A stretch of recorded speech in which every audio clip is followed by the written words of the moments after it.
हरे राम हरे कृष्ण। श्रीमद् वाल्मीकि रामायण के बाल कांड के चतुष्षष्टितम सर्ग यानी कि 64वें सर्ग और पचषष्टितम सर्ग यानी 65वें सर्ग, 64वें और 65वें सर्ग की कथा करेंगे।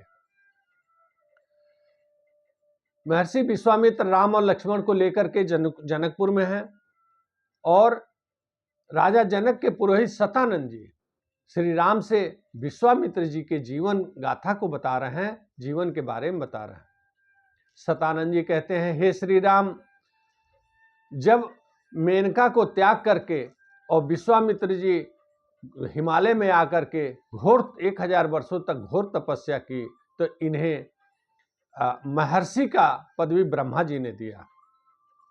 अब ये जब घोर तपस्या ब्रह्मर्षि पद और ब्राह्मणत्व प्राप्त करने के लिए कर रहे थे तो इंद्र बड़ा व्यथित हुए और इंद्र ने अप्सरा रंभा को बुला करके और कहा कि हे रंभे, तुम्हें हम देवताओं का एक कार्य करना होगा। पृथ्वी पे विश्वामित्र जी घोर तपस्या कर रहे हैं, उनके तपस्या को तुम्हें अपने रूप और यौवन और मोह, काम और मोह से उनको जनित करके, काम से और मोह से प्रेरित करके तपस्या को भंग करना होगा। रंभा जब विश्वामित्र जी का नाम सुनती है तो डर के मारे वह कांपने लगती है और हाथ जोड़ करके इंद्र से कहती है, हे सुरपते, आप विश्वामित्र जी के पास मुझे न भेजिए। विश्वामित्र जी का क्रोध बड़ा भयंकर है, विश्वामित्र जी अपने क्रोध से किसी को भी भस्म कर सकते हैं, तो मुझे इस कार्य में न लगाइए। इंद्र कहते हैं कि रंभे, वैशाख के माह में, वैशाख मास में जब कोयल कूकती है, जब कोकिला जब कूकती है और ठीक उसी समय ऐसा वातावरण होता है कि तुम्हें अपने रूप और यौवन से उनके अंदर काम और मोह को पैदा करना है और इस कार्य में मैं भी तुम्हारे साथ चलूंगा। तुम्हारे सहयोग के लिए मैं विश्वामित्र जी के पास तुम्हारे साथ चलूंगा। रंभा इतना कहने पे इंद्र के कहने तैयार हो जाती है और ये लोग विश्वामित्र जी के आश्रम में जाते हैं। विश्वामित्र जी को कोयल की कूक सुनाई देती है, बहुत मधुर वाणी सुनाई देती है, तो विश्वामित्र जी अपनी नज़र उठा करके उस कोयल की तरफ देखने के लिए नज़र उठाते हैं तो सामने देखते हैं कि एक अप्सरा जो है अनुपम गीत गाते हुई सामने खड़ी है।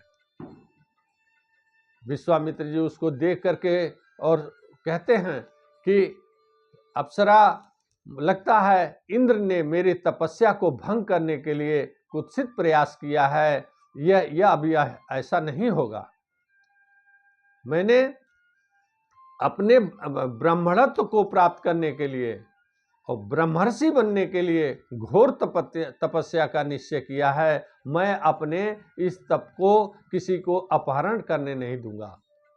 अब मेरे इस तपस्या का कोई अपहरण नहीं कर सकेगा और तू मेरे तपस्या को भंग करने आई है, इसलिए वो क्रोधित होकर के आंख लाल करके शाप दे देते हैं कि रंभा, तू यहाँ पे 10,000 वर्षों तक पत्थर बन के पड़ी रहोगी। थोड़ी देर में भाव आने पे फिर कहते हैं कि 10,000 वर्ष पूरा होने पे ब्रह्मा जी के पुत्र वशिष्ठ जी आएंगे, वही तेरा उद्धार करेंगे 10,000 वर्षों के पश्चात, शाप के समय बीतने के पश्चात। इधर विश्वामित्र जी पुनः घोर तपस्या में लग जाते हैं और अब पहले तो वो गर्मी में पचाग्नि, बरसात में खुले में रहना और जाड़े में ठंडे जल में खड़ा होकर के तपस्या करते थे। अब उन्होंने निश्चय किया कि अब मैं बिना वायु के, बिना श्वास रोक करके, और पहले वायु पी करके वह उन्होंने 1000 वर्षों तक तपस्या की थी, महर्षि पद प्राप्त हुआ था। अब उन्होंने श्वास भी रोक करके श्वास भी लेना बंद कर दिया और इस प्रकार से 1000 वर्षों तक उन्होंने तपस्या की।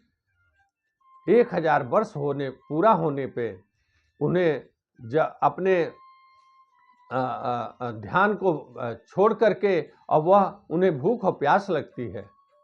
1000 वर्षों के पश्चात वह अन्न ग्रहण करने की सोचते हैं, तो अन्न की थाली जब उनके सामने आती है, ठीक उसी समय इंद्र ब्राह्मण का रूप धारण करके भिक्षाटन करते हुए अन्न मांगने आ जाते हैं विश्वामित्र जी से। विश्वामित्र जी उन्हें अपना सारा अन्न उठा करके ब्राह्मण रूपी इंद्र को दे देते हैं और मन व्रत धारण कर लेते हैं। बिना अन्न खाए बिना जल पिए वह रह जाते हैं। फिर वह घोर तपस्या का निश्चय करके और ब्रह्मर्षि पद पाने के लिए, ब्राह्मणत्व प्राप्त करने के लिए फिर पुनः घोर तपस्या में लग जाते हैं। 1000 वर्षों तक बिना श्वास लिए जब उन्होंने तपस्या पूरी की, तो 1000 वर्ष बाद उनके मस्तक से धुआं उठने लगा और इतना अधिक धुआं उठने लगा कि चारों दिशाओं में धुआं फैलने लगा। पर्वत डोलने लगे, पृथ्वी हिलने लगी, समुद्र क्षुब्ध हो गए, लोग भयभीत होकर के और अपना कार्य छोड़ करके और अन्य सारे कार्य उनके बंद हो गए और भयभीत होकर इधर उधर भागने लगे उस धूम के चारों तरफ फैलने से।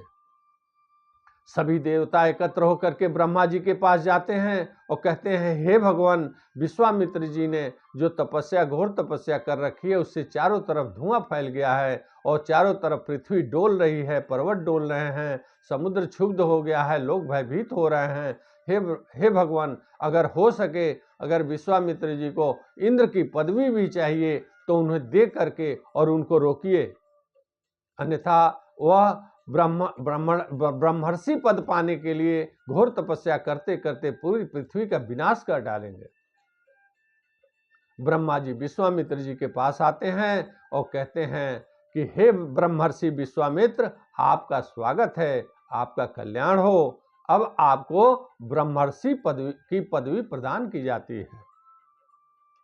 विश्वामित्र जी बड़े प्रसन्न होते हैं और कहते हैं कि हे भगवान, हे देवताओं, अगर मुझे ब्राह्मणत्व प्राप्त हो गया हो तो मैं चाहता हूं, मेरी इच्छा है कि ओंकार, खटकार और चारों वेद मेरा वर्ण करें, और मैं यह भी चाहता हूं कि सारे वेदों के ज्ञाता, धनुर्वेद के ज्ञाता सही, धनुर्वेद सही यजुर्वेद के ज्ञाता ब्रह्मा के पुत्र वशिष्ठ जी, ब्रह्मर्षि वशिष्ठ आकर के मुझे यह पदवी प्रदान करें, तब मैं समझूंगा कि हाँ, मैं मुझे ब्रह्मर्षि का पद मिल गया, ब्राह्मणत्व प्राप्त हुआ। क्योंकि आज के समय में पूरी पृथ्वी पे अगर सबसे बड़ा कोई ब्रह्मर्षि है जिसके पास ब्राह्मणत्व है, वह वशिष्ठ मुनि है। सभी देवताओं ने वशिष्ठ मुनि से आग्रह किया कि हे मुनिवर, आप विश्वामित्र जी को ब्रह्मर्षि का पदवी प्रदान करें ताकि विश्वामित्र जी शांत हो सके, प्रसन्न हो सके। सभी देवताओं के आग्रह पे वशिष्ठ मुनि आते हैं और वह विश्वामित्र जी को ब्रह्मर्षि का पदवी प्रदान करते हैं और विश्वामित्र जी को वह कहते हैं, वशिष्ठ मुनि कहते हैं कि हे विश्वामित्र, आपको ब्राह्मणत्व प्राप्त हो गया, आपने बहुत ही जप तप किया है, आपकी तपस्या अद्भुत है, आपको ब्राह्मणत्व प्राप्त हो गया है, आपने ब्राह्मणों के सारे कर्म को आपने अपना लिया है, अतः आपको ब्रह्मर्षि की पदवी प्रदान की जाती है। अब यहाँ मैं उल्लेख करना चाहूंगा कि यही कथा समाप्त होती है। सतानंद जी जो श्री राम को सुना रहे हैं विश्वामित्र जी के बारे में। उल्लेखनीय है कि वाल्मीकि रामायण में 51 बालकांड के 91वें सर्ग से 65वें सर्ग तक, यानी 15 सर्ग में सतानंद जी राजा जनक के सामने श्री राम को विश्वामित्र जी के जीवन की गाथा सुना रहे हैं।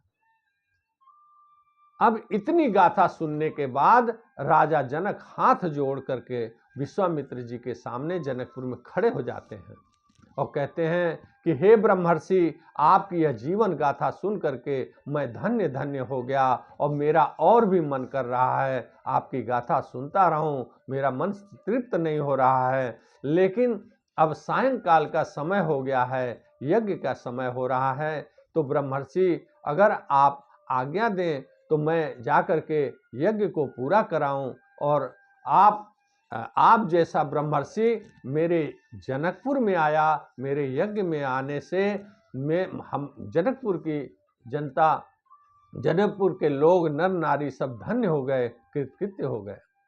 और साथ में जो आपका कुष्ठ नंदन, दशरथ नंदन महात्मा श्री राम को लाए हैं, इससे भी हमारे यज्ञ की शोभा बढ़ी है। और आप दोनों हे ब्रह्मर्षि, आप श्री राम और लक्ष्मण को भी लेकर के कल प्रातः काल हमारे यज्ञ स्थल पर पधारिए। मैं हाथ जोड़ करके आपको प्रणाम करता हूं और अब आप जाने की आज्ञा दें। विश्वामित्र जी राजा जनक से प्रसन्न होकर के उनको जाने की आज्ञा देते हैं और कहते हैं कि ठीक है, मैं श्री राम और लक्ष्मण को लेकर प्रातः काल आपके यज्ञ स्थल पर आऊँगा। इतना कहने के पश्चात जनक जी अपने ऋत्विज और अपने मंत्रियों के साथ विश्वामित्र जी की परिक्रमा करते हैं और उनको प्रणाम करके चले जाते हैं। और विश्वामित्र जी और श्री राम और लक्ष्मण अपने शयन कक्ष में चले जाते हैं।